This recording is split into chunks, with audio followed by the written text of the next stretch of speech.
Hey everyone! Today I want to talk about Hijiri, or Café Lumière from 2003 by Hsiao-hsien. This is the 30th episode of my 1000 favorite movies list, where I talk about the movies I love the most in a random order. This is the first episode where I'm actually in one of the real movie locations of the movie I'm talking about. In this case, I'm in the same place as where they shot one of the most memorable shots from the movie. I'm looking at the Matsuzumi-cho Bridge in Akihabara, and I'll be making my way towards another shot from the movie that you'll see later. This bridge wasn't super easy to track down in the first place, but one of my first goals when I moved to Tokyo was to find this location, and so I explored and found it. And in a way, this is keeping with the spirit of the movie itself, which is partly about young people trying to find something in one of the biggest cities in the world. The main young person is Yoko, played by pop star Yo Hitoto, a young woman who we really don't know too much about. Even how she makes a living isn't really addressed as far as I could tell. She's on a mission throughout the movie to research the 20th century composer Cole Bunya, but whether she does this for her work or just as a hobbyist is kept unclear. One thing that we do know is that she got pregnant by her Taiwanese boyfriend when she was in Taiwan, and she doesn't have any interest in marrying him. This, her love of cafes, and how she enjoys visiting her bookstore owner friend are basically all that we know about her. Even her face doesn't feel like it's shown in full view for all that much time, mostly due to Ho Xiaoxian's typical shooting style of long shots, so we don't really get too much of a handle on her. But this is okay, because it allows us to sort of impose ourselves onto her and imagine what she's thinking, or what we'd be thinking if we were in her shoes. The other important character is her friend Hajime, played by Tadanobu Asano, the owner of the bookshop. We know even less about him, but we know that he loves trains, with his main hobby being recording their sounds on the platforms and on the trains themselves. He's also working on an art project on his computer involving trains, which he excitedly shares with Yoko. In fact, they help each other a lot in the movie and appear to be really close. They're just friends, but the way he shows up at her apartment uninvited as she's sleeping, or the way they talk on the phone late at night, suggests to me that they may have some extra feelings that they just aren't choosing to explore, or perhaps are too shy. Whatever the case, the relationship is one of the most interesting narrative related things about this movie. Speaking of narrative, much of it was inspired by the movies of Yasujiro Ozu. This was actually made as a tribute to Ozu, commemorating his 100th birthday, and even opens with the classic Shochiku opening title, exactly the same as the one he used in his color pictures. The similarities become clear when Yoko visits her parents early in the movie and says that she doesn't want to marry, a reference to the young women in Ozu's movies who don't want to marry. Later in the movie, when her parents come to Tokyo to visit her, it's making a direct reference to Tokyo Story, which is about parents visiting their children in Tokyo. There's also the theme of the shift in values between the generations, which is also illustrated in several Ozu movies, as is the modernization of Tokyo and the use of technology. These similarities make this feel like an evolution of Ozu into the modern day art house cinema, allowing us to imagine what kind of film Ozu might have made if he were alive in the early 2000s. However, despite the content being similar between the two directors, the style is very different. Ho Xiaoshen changed none of his signature style for this, his first movie made outside Taiwan, and by doing so, he generally maintains his one shot per one scene method, with the camera kind of just gently looking around from a fixed position. This mostly lets us see the action from the point of view of something like an observer sitting in the same room, while also allowing characters to enter and exit the frame at will, sometimes leaving us with a shot of the window or something. This method, which doesn't allow for close-ups, with some exceptions, is more accessible here than many of his previous movies due to the fact that there are very few characters, so there's no confusion as to who's who. His direction with actors and scene pacing are also unique, allowing long stretches of silence, and characters staring out into space.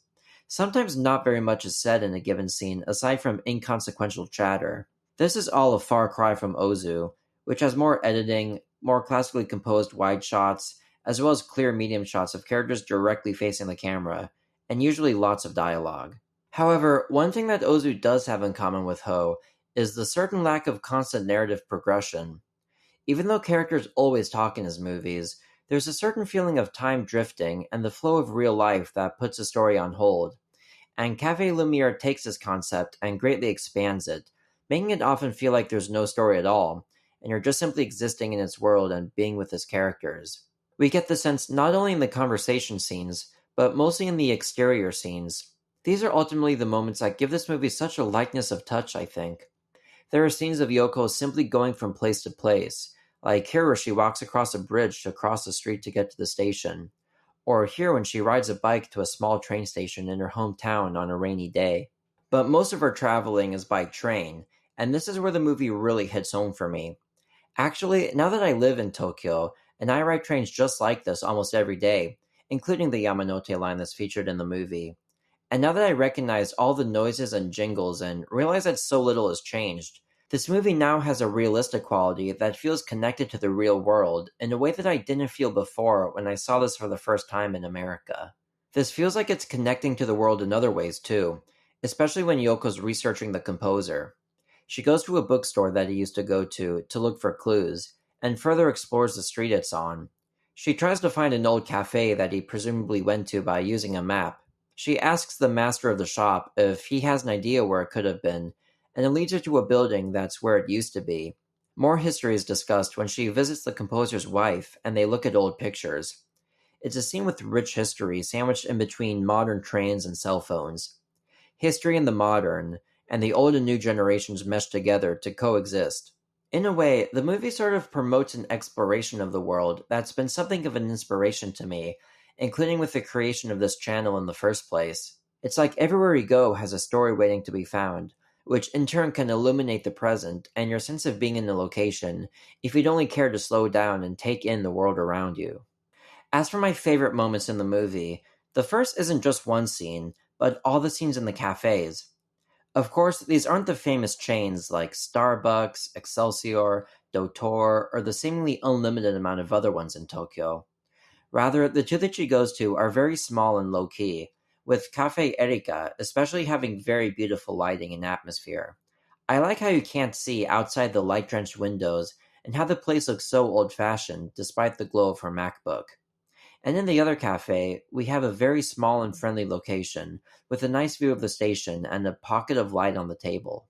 Another visually appealing scene is when Hajime guides us through his art project. We start zoomed into the center of the piece, which includes a drawing of Hajime himself with his recording gear.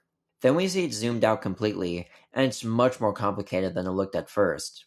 There were a couple of these types of websites I used to look at when I got my first computer, which are basically just interactive artworks, so this is slightly nostalgic for me. It even shows it taking a long time to load when they zoom in, a nice detail. The fact that this character would take all this time and energy to make this kind of speaks towards the spirit of the movie, I think. Finally, there's the most magical moment of the movie. It's very brief, but it's also the most impressive moment of the film. It comes when two trains are running at close to the same speed right next to each other, something that does happen in real life a fair amount, and is one of my favorite things to witness whenever I'm on a train. Anyway, we're looking at what I'm guessing is the Keihin Tohoku line from the Yamanote line, and all of a sudden, Hajime appears as he's recording the train.